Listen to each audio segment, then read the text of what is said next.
Hi, church family. I miss seeing you at church on Sundays, and I'm trusting that God is continuing to hold each of you in His hands during this time, and that we'll be able to meet together again soon. Especially since it's Holy Week, it's difficult not to feel defeated because we can't meet to celebrate Jesus' resurrection. But Jesus has still risen. He's still victorious, and He's still won the battle over sin and death. Even though we aren't able to gather, I encourage you to find some new ways to celebrate that you normally wouldn't. Read the scriptures that pertain to this week and take some time to meditate on them. Watch the Passion of the Christ, paint Easter eggs, or have an egg hunt at home. Let's not let our joy be stolen, because the Holy Spirit is within us and speaking to us, just as Jesus said He would be, and our hearts are still with each other in spirit. Let's depend on Him completely for our joy and surrender to His will, because His resurrection is the only thing that truly gives us life. I have been on a journey of contentment since I entered the gap year program that I completed last year. Since I came home, this process of refinement has taught me that you don't have to be far from home or without comforts to struggle with contentment. Even though we never could have expected that we'd be quarantined in our homes, God is still going to redeem our circumstances and use them for His glory. We might be tired of being confined to the same spaces, missing our extended family and friends, and feel like we're being driven crazy in a never-ending cycle of boredom.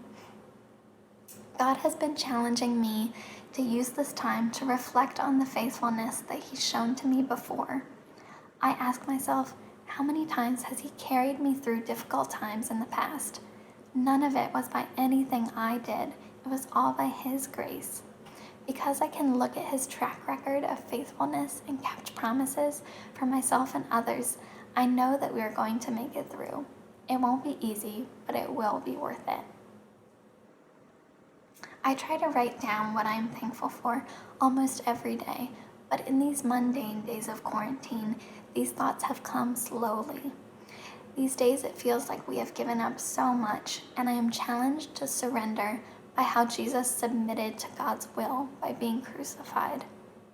Surrender my will, my control, my desires, even if they were good in the first place. Were they coming between me and the Lord?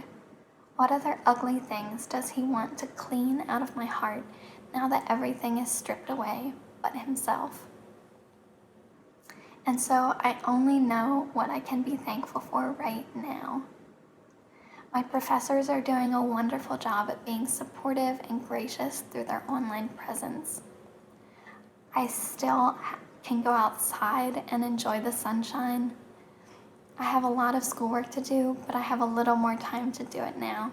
And I have more time to spend with my friends and family on FaceTime. I encourage you to think of a few things you are thankful for during this time and write them down, even if it's just a few right now.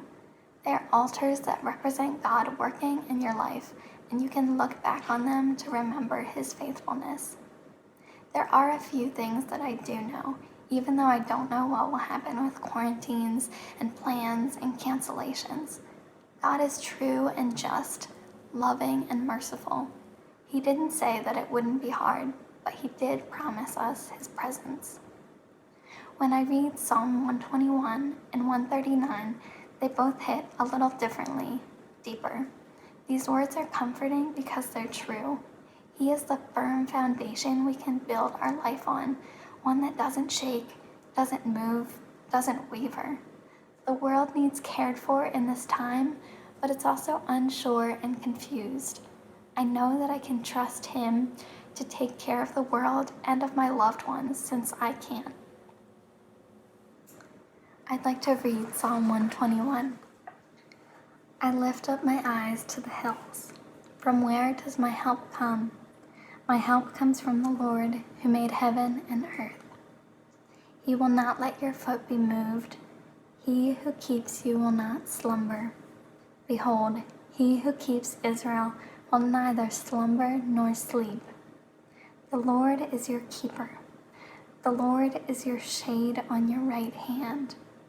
The sun shall not strike you by day, nor the moon at night. The Lord will keep you from all evil. He will keep your life.